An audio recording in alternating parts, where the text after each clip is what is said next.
Pemirsa, Polres Cirebon Kota berhasil mengamankan pelaku aksi pembunuhan wanita yang ditemukan di dalam kamar kos di Desa Kedaung, Kecamatan Kedaung, Kabupaten Cirebon. Pelaku Kasnadi diamankan setelah 3 jam petugas Satreskrim Polres Cirebon Kota melakukan olah TKP di kamar kos. Dari keterangan pelaku membunuh korban dengan cara mencekik leher korban dan memukul wajah korban berkali-kali. Setelah itu, pelaku memasukkan korban ke dalam lemari pakaian. Motif pembunuhan ini karena pelaku kesal dan sakit hati karena korban meminta DP untuk bayaran kencan.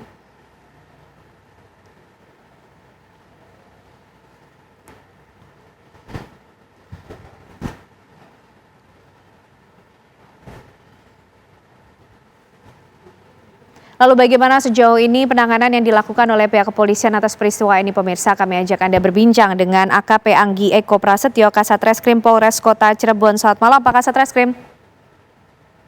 Selamat malam, Mbak. Ya, Pak, bagaimana kemudian pelaku ini pada akhirnya berhasil diamankan oleh polisi?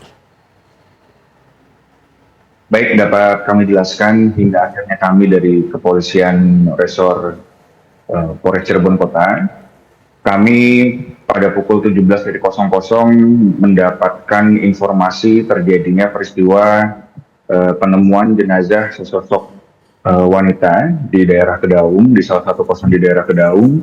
Kemudian tim datang ke sana melakukan serangkaian prosedur awal penanganan TKP, kemudian kita lakukan serangkaian penyelidikan. Alhamdulillah didapati petunjuk-petunjuk yang mengarah kepada pelaku. Dan pada akhirnya dalam kurun waktu kurang dari 3 jam, tim dapat mengamankan pelaku dan mengungkap peristiwa tersebut. Demikian, Mbak. Ya, Pak, pelaku dan korban ini baru saja mengenal atau seperti apa hingga akhirnya pelaku tega melangsungkan aksi pembunuhan terhadap korban? Kalau untuk hubungan antara pelaku dan korban, berdasarkan keterangan daripada pelaku, mereka baru saling mengenal di hari itu juga. Di hari pada saat kejadian, pelaku pada saat itu sedang mencari layanan kencan melalui aplikasi sosial media, kemudian berkontaklah dengan si korban. Mereka bertemu di TKP. Pada saat pelaksanaannya, korban meminta dari pelaku ini untuk terlebih dahulu melakukan pembayaran atas jasa pelayanan kencannya. Tapi si pelaku menginginkan bahwa bayaran itu di akhir. Di situ terjadi cekcok, kemudian pelaku tetap memaksakan kehendaknya.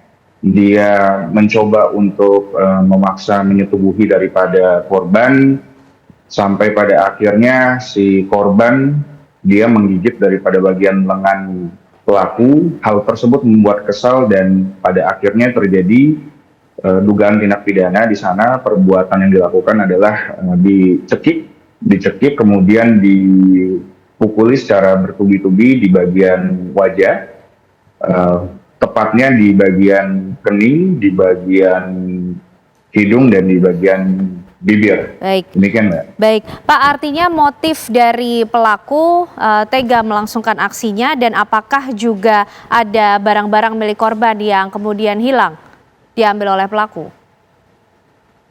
Betul, Mbak. Jadi setelah melancarkan perbuatannya yang dilakukan di atas kasur, kemudian setelah korban itu lemas, diseret ke lantai dan dimasukkan ke dalam lemari kos untuk menyembunyikan perbuatannya. Dan untuk setelah itu korban melarikan diri dan membawa harta benda berupa 2 unit handphone, Mbak. Demikian. Oke, lalu ancaman hukuman untuk pelaku seperti apa? Untuk pelaku kami sangkakan dengan pasal 338 dan 365. Itu pasal pembunuhan dan pencurian dengan kekerasan, ayat 3 yang kita pasang yang mengakibatkan kematian, itu ancaman hukumnya 15 tahun penjara. Baik, terima kasih Kasatreskrim Polres Kota Cirebon AKP Anggi Eko Prasetyo sudah bergabung bersama kami di Apa Kabar Indonesia Malam. Selamat malam, Pak.